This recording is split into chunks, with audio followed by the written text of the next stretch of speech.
ओम शांति। 3 नवंबर 2023 के ईश्वरीय महावाक्य। पहले सुनते हैं मुरली के मुख्य पॉइंट्स। बाबा ने कहा, यहाँ सब आत्माएं कब्र दाखिल हैं, सबकी ज्योति उझाई हुई है।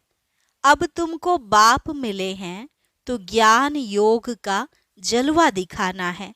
स्वयं गॉड आए हैं तुम्हारे लिए किंगडम स्थापन करने, तो ऐसा लायक बनना चाहिए। तुम्हें शीरखंड होकर रहना है, कभी लून पानी नहीं होना। आपस में रूहानी संबंध रखना है, देह भान में नहीं फंसना। अब तुम्हें देह सहित सब संबंध या मकान आदि को भूलना है। बाप द्वारा तुम्हें अब पूरे सृष्टि चक्र की नॉलेज मिली है, तो स्वदर्शन चक्र फिरता रहना चाहिए। इससे ही माया का गला कटेगा। फिर बाबा ने कहा, अविनाशी ज्ञान रत्नों का वर्षा लेना है तो पढ़ाई रोज पढ़नी है, एक दिन भी मिस नहीं करनी। हद की मिल्कियत का नशा क्या रखना, वह तो सब मिट्टी में मिल जाना है। तुम जो भी कर रहे हो अपने लिए कर रहे हो, दूसरों के लिए नहीं। तो पूरा श्रीमत पर चल, विश्व का मालिक बनना चाहिए। बाप का बच्चा बनकर अब कोई कुकर्म नहीं करना। और लास्ट में बाबा ने कहा, तुम मेरे सिकी लधे बच्चे हो जो कल्प के बाद आकर मिले हो। अब पुरुषार्थ कर पूरा वर्षा लेना चाहिए, नहीं तो बहुत पछताना पड़ेगा, फिर सजा खाएंगे। भक्ति में तुम इनडायरेक्ट इंश्योर करते आए, लेकिन अभी डायरेक्ट बाप के पास इंश्योर करते हो, तो डायरेक्ट होने के कारण तुम्हारा 21 जन्मों के लिए इंश्योर हो जाता है। और अब सुनते हैं महावाक्यों को विस्तार से। मुरली का सार।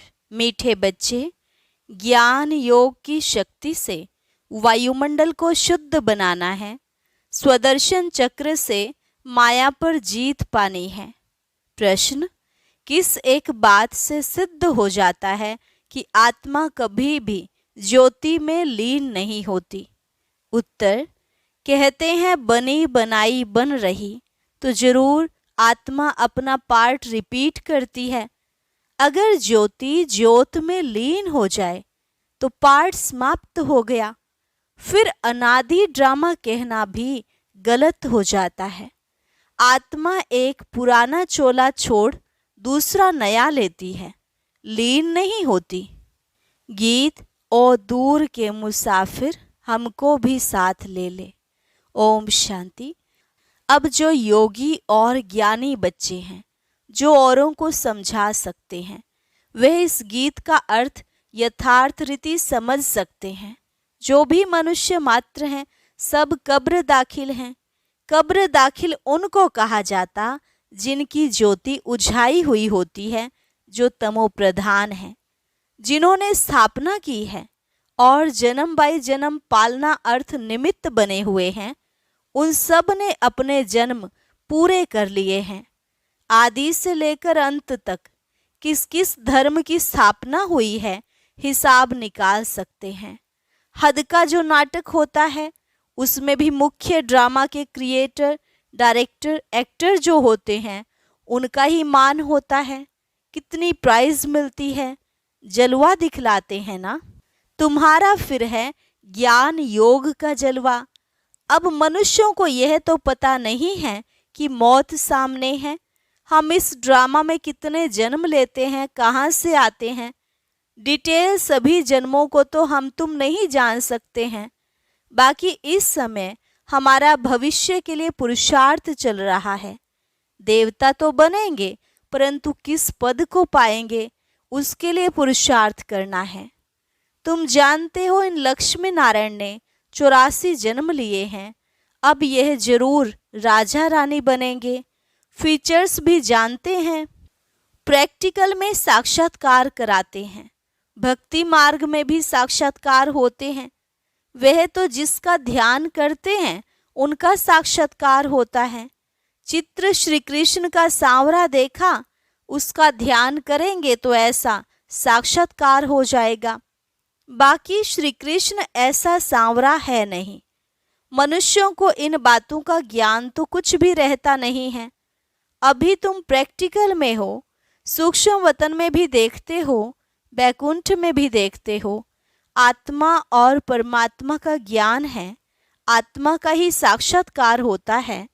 यहाँ तुम जो साक्षात्कार करते हो उसकी तुम्हारे पास नॉलेज है।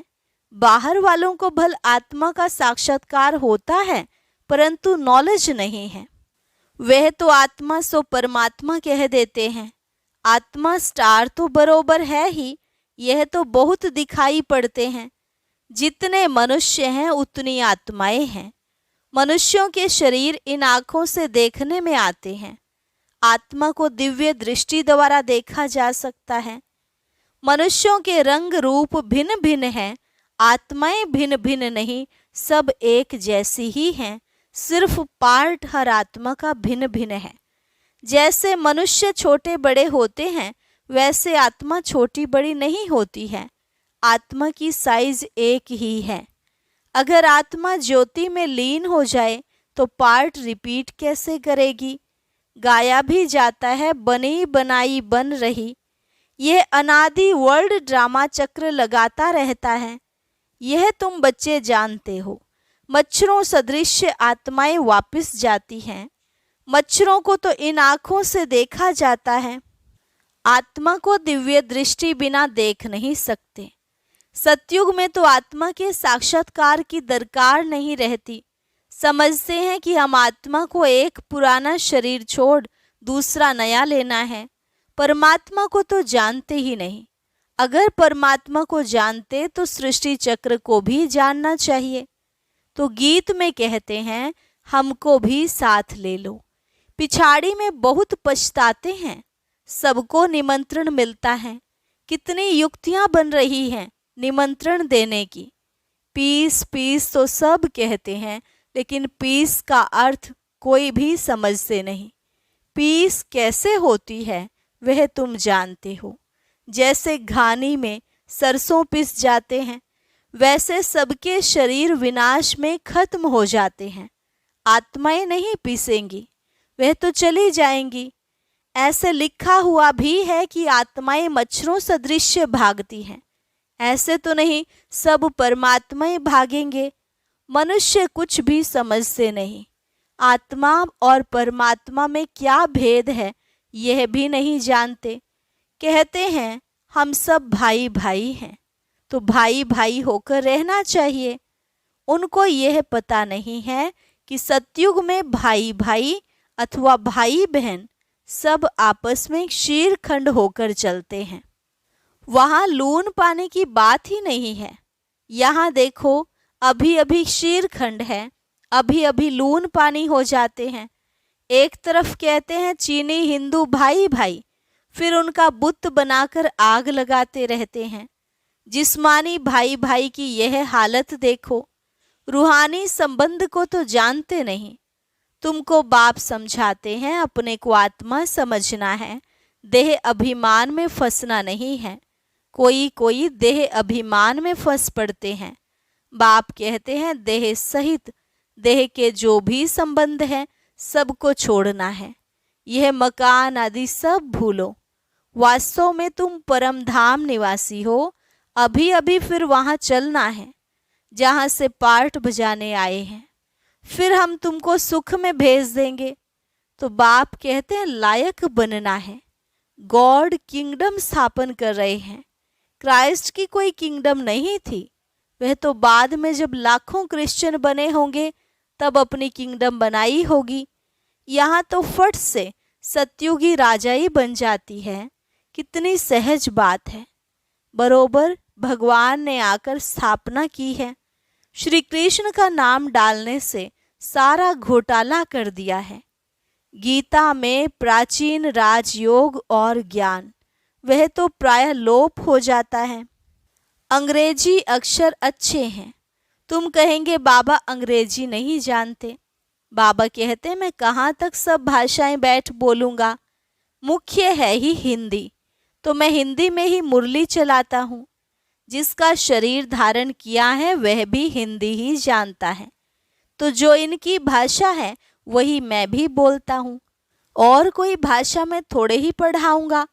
मैं फ्रेंच बोलूँ तो यह कैसे समझेगा? मुख्य तो इनकी ब्रह्मा की बात है, इनको तो पहले समझना है ना। दूसरे कोई का शरीर थोड़े ही लेंगे। गीत में भी कहते हैं मुझे ले चलो, क्योंकि बाप और बाप के घर का तो किसको भी पता नहीं है। गपोड़ा मारते रहते हैं।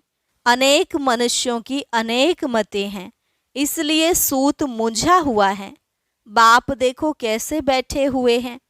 यह चरण किसके हैं? शिव बाबा के। वह तो हमारे हैं ना, मैंने लोन दिया है। शिव बाबा तो टेम्परेरी यूज करते हैं। वैसे यह चरण तो मेरे हैं ना। शिव के मंदिर में चरण नहीं रखते हैं, चरण श्री कृष्ण के रखते हैं। शिव तो है ऊंच ते ऊंच, तो उनके चरण कहाँ से आए? हाँ, शिव बाबा ने उधार लिया है। चरण तो ब्रह्मा के ही हैं। मंदिरों में बैल दिखाया है, बैल पर सवारी कैसे होगी? बैल पर शिव बाबा कैसे चढ़ेंगे? सालिग्राम आत्मा सवारी करती है मनुष्य के तन पर। बाप कहते हैं मैं जो तुमको ज्ञान सुनाता हूँ वह प्रायः लोप हो गया है।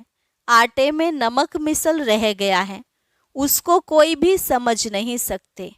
मैं ही आकर उसका सार समझाता हूँ।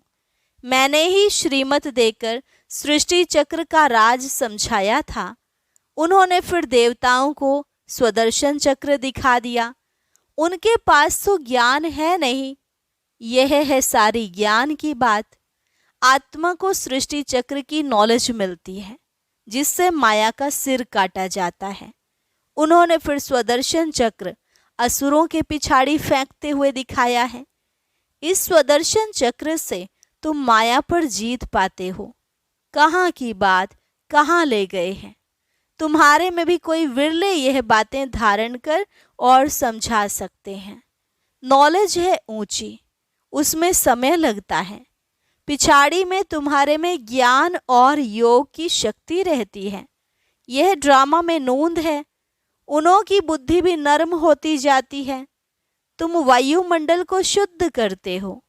कितना यह गुप्त ज्ञान है। लिखा हुआ है अजामिल जैसे पापियों का उद्धार किया, परंतु उसका अर्थ भी समझते नहीं। वह समझते हैं कि ज्योति ज्योत में समा गया, सागर में लीन हो गया। 5 पांडव हिमालय में गल गए, प्रलय हो गई। एक तरफ दिखाते हैं वह राजयोग सीखे, फिर प्रलय दिखा दी है।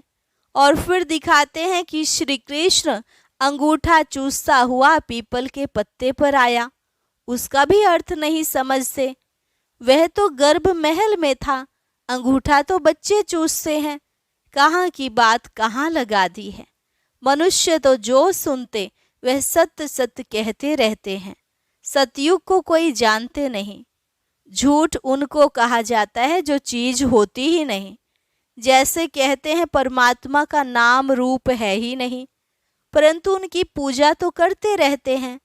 तो परमात्मा है अति सूक्ष्म। उन जैसी सूक्ष्म चीज कोई है नहीं, एकदम बिंदी है। सूक्ष्म होने के कारण ही कोई जानते नहीं। भला आकाश को भी सूक्ष्म कहा जाता है, परंतु वह तो पोलार है। 5 तत्व हैं, 5 तत्वों के शरीर में आकर प्रवेश करते हैं। वह कितनी सूक्ष्म चीज है, एकदम बिंदी है। स्टार कितना छोटा है। यहाँ परमात्मा स्टार बाजू में आकर बैठे तब तो बोल सके। कितनी सूक्ष्म बातें हैं। मोटी बुद्धि वाले तो जरा भी समझ ना सके। बाप कितनी अच्छी अच्छी बातें समझाते हैं। ड्रामानुसार जो कल्प पहले पार्ट बजाया है वही बजाते हैं। बच्चे समझते हैं बाबा रोज आकर नई नई बातें सुनाते हैं तो नया ज्ञान होगा ना, तो रोज पढ़ना पड़े। रोज कोई नहीं आते हैं तो फ्रेंड के पास जाकर पूछते हैं कि आज क्लास में क्या हुआ। यहाँ तो कोई पढ़ना ही छोड़ देते हैं, बस कह देते हैं अविनाशी ज्ञान रत्नों का वर्षा नहीं चाहिए। अरे पढ़ना छोड़ा तो तुम्हारा क्या हाल होगा। बाप से वर्षा क्या लेंगे, बस तकदीर में नहीं है। यहाँ स्थूल मिल्कियत की तो कोई बात नहीं है। ज्ञान का खजाना बाप से मिलता है। वह मिल्कियत आदि तो सब कुछ विनाश होना है, उसका नशा कोई रख ना सके। बाप से ही वर्षा मिलना है। तुम्हारे पास भल करोड़ों की मिल्कियत है, वह भी मिट्टी में मिल जानी है। इस समय की ही सारी बात है। यह भी लिखा हुआ है, किसकी दबी रहेगी धूल में, किसकी जलाए आग। इस समय की बातें पिछाड़ी में चली जाती है। विनाश तो अभी होना है, विनाश के बाद फिर है स्थापना। अभी वह स्थापना कर रहे हैं, वह है अपनी राजधानी। तुम दूसरों के लिए नहीं करते हो, जो कुछ करेंगे वह अपने लिए। जो श्रीमत पर चलेगा वह मालिक बनेगा। तुम तो नए विश्व में नए भारत के मालिक बनते हो। नई विश्व अर्थात सतयुग में तुम मालिक थे, अभी यह पुराना युग है। फिर तुमको पुरुषार्थ कराया जाता है नई दुनिया के लिए। कितनी अच्छी अच्छी बातें समझने की हैं। आत्मा और परमात्मा का ज्ञान, सेल्फ रियलाइजेशन। सेल्फ का फादर कौन है? बाप कहते हैं मैं आता हूँ तुम आत्माओं को सिखलाने। अब फादर को रियलाइज किया है फादर द्वारा। बाप समझाते हैं तुम हमारे सिकिलधे बच्चे हो, कल्प के बाद फिर से आकर मिले हो वर्षा लेने के लिए। तो पुरुषार्थ करना चाहिए ना, नहीं तो बहुत पछताना होगा, बहुत सजा खानी पड़ेगी। जो बच्चे बनकर और फिर कुकर्म करते हैं उनकी तो बात मत पूछो। ड्रामा में देखो बाबा का कितना पार्ट है, सब कुछ दे दिया। बाबा फिर कहते हैं भविष्य 21 जन्मों के लिए रिटर्न दूंगा। आगे तुम इनडायरेक्ट देते थे तो भविष्य में 1 जन्म के लिए देता था। अभी डायरेक्ट देते हो तो भविष्य 21 जन्मों के लिए इंश्योर कर देता हूँ। डायरेक्ट इनडायरेक्ट में कितना फर्क है। वह द्वापर कलयुग के लिए इंश्योर करते हैं ईश्वर को, तुम सतयुग त्रेता के लिए इंश्योर करते हो। डायरेक्ट होने के कारण 21 जन्मों के लिए मिलता है। अच्छा, मीठे मीठे सिकिलधे बच्चों प्रति माता पिता बाप दादा का नंबरवार पुरुषार्थ अनुसार याद, प्यार और गुड मॉर्निंग। रूहानी बाप की रूहानी बच्चों को नमस्ते। रूहानी बच्चों की रूहानी बाप दादा को नमस्ते नमस्ते, गुड मॉर्निंग। धारणा के लिए मुख्य सार। पहली पॉइंट, अविनाशी बाप से अविनाशी ज्ञान रत्नों का खजाना ले तकदीरवान बनना है। नया ज्ञान, नई पढ़ाई रोज पढ़नी है। वायुमंडल को शुद्ध बनाने की सेवा करनी है। दूसरी पॉइंट, भविष्य 21 जन्मों के लिए अपना सब कुछ इंश्योर कर देना है। बाप का बनने के बाद कोई भी कुकर्म नहीं करना है।